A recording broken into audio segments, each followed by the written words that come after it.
Hi, Dr. Jim here. You know, April is Child Abuse Prevention Month, and it seems a perfect time to relate to you the consensus opinion paper written by and published by the American Academy of Pediatrics in December of 2018. By no means is disciplining children and raising children, for that matter, a simple task, but discipline is particularly challenging. And recent research has provided some interesting answers that have been delivered to us by the American Academy of Pediatrics.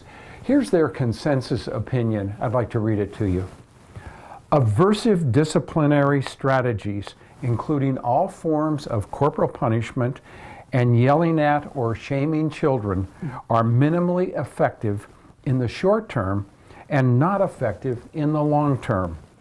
With new evidence, researchers link corporal punishment to increased risk of negative behavioral, cognitive, psychosocial, and emotional outcomes for children.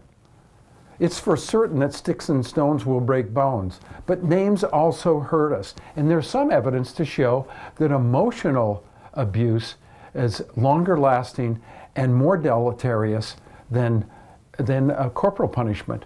So all of this is very important.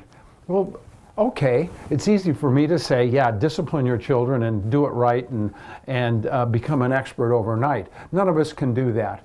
But remember that misbehavior is about attention getting.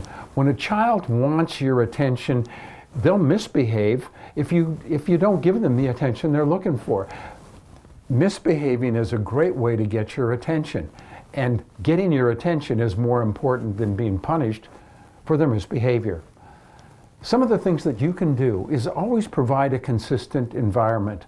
Same time to get up most days, same time to go to bed most days, when bath time is, when we brush our teeth, how we get dressed, what we do when's playtime and what's work time, what's school time and what's leisurely time. A consistent environment most days in and most days out. Always provide your children choices. It's really nice. All of us like to make a choice. We want a red car, do we want a black car? Do we want steak for dinner or do we want a cheeseburger? And children are no different. They like to have choices too. So give them choices. If, for example, they want to have some candy, you can say, you know, I don't have any candy right now, or it's not candy time, but I do have some nice fresh apples and some bananas. Would you like some of that? Always model empathy. Isn't it nice when somebody genuinely tells us, I'm really sorry. Something like that happened to me once. Model empathy. Show them that you care. Show them that their feelings are important. If you do something that you feel's just not quite right and you know it's not, don't be afraid to apologize for it. Demonstrating the ability to apologize when you hurt somebody's feelings or when you do an act that's hurtful to them, be sure to apologize and always give praise. Everybody likes to be told they did a good job. Maybe they didn't do it exactly how you do it, but praise them anyway. They're doing their best, and if you tell them you've done a great job, they're happy for it. It boosts their ego, it boosts their sense of accomplishment. And show appreciation for the good things that they do.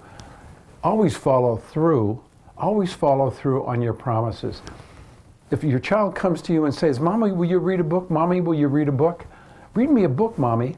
And you're in the middle of changing your child's diaper, say to them, I can't do it right now. I'm busy changing your sister's diaper, but as soon as I'm done, we'll sit down and read that book.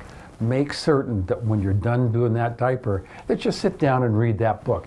That shows them the trust, that they trust you, that they know that you are good for your word. And being good for your word is one of the best things that a child can learn. Avoid threats, for goodness sakes.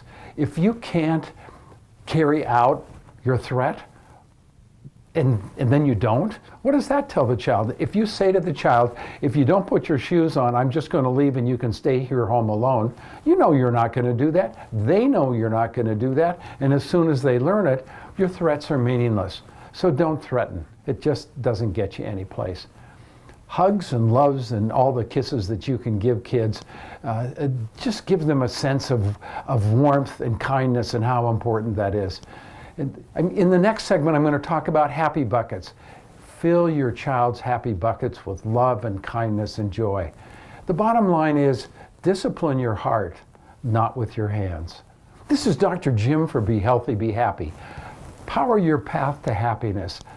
Discipline with your heart, not with your hands. And be sure to subscribe to Be Healthy, Be Happy with Dr. Jim on YouTube.